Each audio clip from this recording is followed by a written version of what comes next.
Halo Sobat Review, balik lagi bersama saya Mr. Review. Di kali ini gue nggak bikin video tentang unboxing atau video tentang review gadget. Tapi kali ini gue mau bikin video cerita atau storytelling tentang gue sebagai iPhone user. Yang dimana sebelumnya gue menggunakan iPhone 7 sebagai daily use gue sehari-hari. Dan sekarang gue menggunakan iPhone 12 Pro dari yang gue beli pada tanggal 19 Agustus tahun 2021. Sebenarnya iPhone 7 untuk di tahun ini masih sangat mumpuni menurut gue pribadi. Secara OS-nya sendiri pun masih update dan juga aplikasinya yang masih support.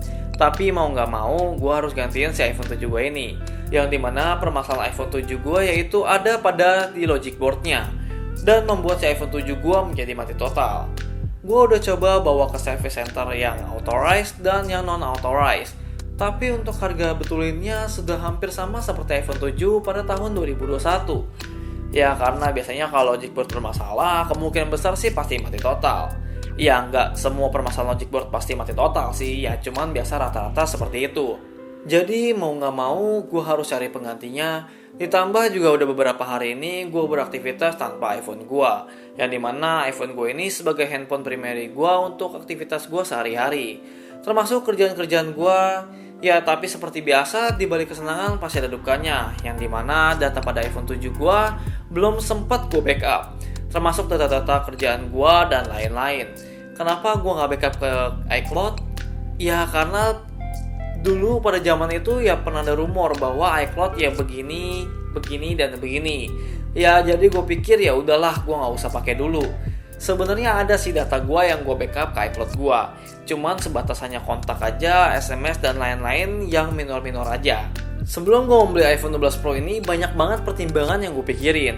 Dimana paling utamanya yaitu dari segi harganya. Karena harga seri iPhone 12 Pro lumayan mahal dan juga harganya udah sama kayak harganya motor Beat. Kenapa gue nggak beli iPhone 10 aja atau 11? Ya awalnya gue pengen belinya iPhone 10 atau 11. Karena harganya yang masih dibilang pasti kantong gue dan OS-nya juga masih update.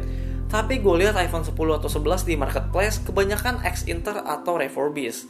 Dan kalau beli second, gue juga nggak tahu yang pakai iPhone ini sebelumnya seperti apa, terawat apa enggak pada si iPhone ini. Dan gue juga takut kalau beberapa part udah diganti, terutama di part LCD-nya. Sebenarnya sih kalau mau beli iPhone second, kita bisa cek si iPhone ini partnya udah diganti atau belum pernah diganti. Ya sebenarnya ada aplikasinya, yaitu menggunakan si aplikasinya di Trio Tools ini. Tapi karena dari gua sendirinya memang sudah nggak yakin, ya jadi gua memutuskan beli baru aja, yaitu iPhone 12 Pro. Kenapa nggak iPhone 12 mini, iPhone 12 biasa, atau iPhone 12 Pro Max? Kalau dari gua pribadi semuanya sama bagusnya, apalagi iPhone bisa dibilang nggak main-main untuk barangnya dia. Tapi kalau gua beli iPhone 12 mini, layarnya sangat imut, apalagi gua suka nonton kalau lagi senggang, terutama nonton Netflix atau YouTube. Jadi agak kurang nyaman aja kalau gua nonton menggunakan iPhone 12 mini ini. Kalau iPhone 12 biasa agak nanggung, dimana RAM-nya juga hanya 4GB, kameranya juga cuma 2, yaitu wide, ultra wide. Sedangkan iPhone 12 Pro kameranya ada 3, yaitu wide, ultra wide, dan juga yang telefotonya. Dan RAM-nya juga ada di 6GB kalau si iPhone 12 Pro ini. Kalau untuk iPhone 12 Pro Max ya harganya udah sangat lumayan tinggi lagi. Oh iya, sama kalau iPhone 12 biasa belum support LiDAR. Kalau iPhone 12 Pro sudah support LiDAR, walaupun gue juga belum pernah pakai fungsinya ini. Gue sendiri pun pakai iPhone paling banyak aktivitas gue di foto dan video. Dan kalau aplikasi pun juga kebanyakan paling menggunakan WhatsApp, Instagram, TikTok, dan juga Lightroom. Kalau untuk edit video, gue lebih suka sih menggunakan laptop gue pribadi. Nah, untuk kamera iPhone 12 Pro ini yang gue suka, dia juga sudah support RAW. Karena gue pakai mirrorless pun juga format foto gue selalu RAW. Karena ya untuk editing jauh lebih leluasa dibanding JPEG. Dan juga main kamera si iPhone 12 Pro ini juga menggunakan resolusi 12 MP. Untuk ketiga kameranya dan juga aperture-nya juga berbeda-beda. Untuk yang lensa di wide, aperture-nya di 1,6, ultra wide di 2,4, dan juga telefoto di 2,0. Penggunaan video juga lebih mantap, yang dimana iPhone 12 Pro ini sudah support OIS atau stabilizer lah bahasa umumnya. Dan juga ada fitur record stereo sound pada videonya. Untuk layarnya iPhone sendiri pun, si iPhone 12 Pro ini di 6,1 inch. Dan jangan diragukan lagi untuk ketajaman warnanya dan keakuratannya. Memang udah sangat gokil lah si iPhone 12 Pro ini. Apalagi layarnya juga sudah support Retina display, dan waktu gue menggunakan iPhone 7 aja yang dimana layarnya cuma IPS, warnanya udah sangat nyaman di mata gue. Ditambah iPhone 12 Pro ini juga sudah ada True Tone-nya, dan yang dimana iPhone 7 gue dulu belum ada True Tone-nya. Untuk bodinya sendiri gue suka dari bentuknya, yang dimana bentuknya mirip kayak si iPhone 5, hanya ini lebih dibuat lebih elegan aja. Dan juga untuk frame-nya yang di iPhone 12 Pro ini terbuat dari stainless, sedangkan si iPhone 12 biasa terbuat dari aluminium. Untuk baterainya sendiri pun kapasitasnya sebesar di 2815 mAh. Ya bisa dibilang cukup lah untuk pemakaian gue pribadi. Ya gue sendiri pun satu hari paling ngecas 1 kali. Ya menurut gue itu masih sangat-sangat wajar dan masih normal untuk buka sosial media, buka WhatsApp, dan yang lain-lainnya.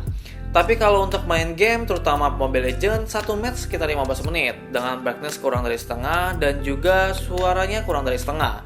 Baterainya berkurang di 6% aja. Menurut gue sih nggak begitu boros untuk bermain game, tapi juga karena mungkin masih baru kali ya, jadi mungkin masih irit-iritnya. Oh iya, iPhone 12 Pro ini juga sudah support 5G. Gue sendiri pun belum coba si 5G-nya ini, karena kebetulan kartu gue pun gue belum upgrade ke 5G. Ya, tapi menurut gue sih 4G masih cukup-cukup aja untuk gue saat ini.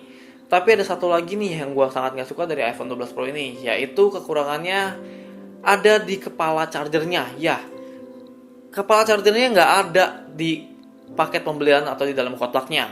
Ya kalau misalkan kayak seperti gue yang terakhir gue menggunakan iPhone 7 atau bahkan mungkin yang lain nggak pakai iPhone, ya agak kesulitan yang dimana kepala chargernya nggak ada di dalam kotaknya gitu. Apalagi kalau misalnya kayak gue iPhone 7 tuh wattnya lebih kecil si kepala chargernya dibandingin si kepala charger si iPhone 12 Pro yang direkomendasikan dari si Apple.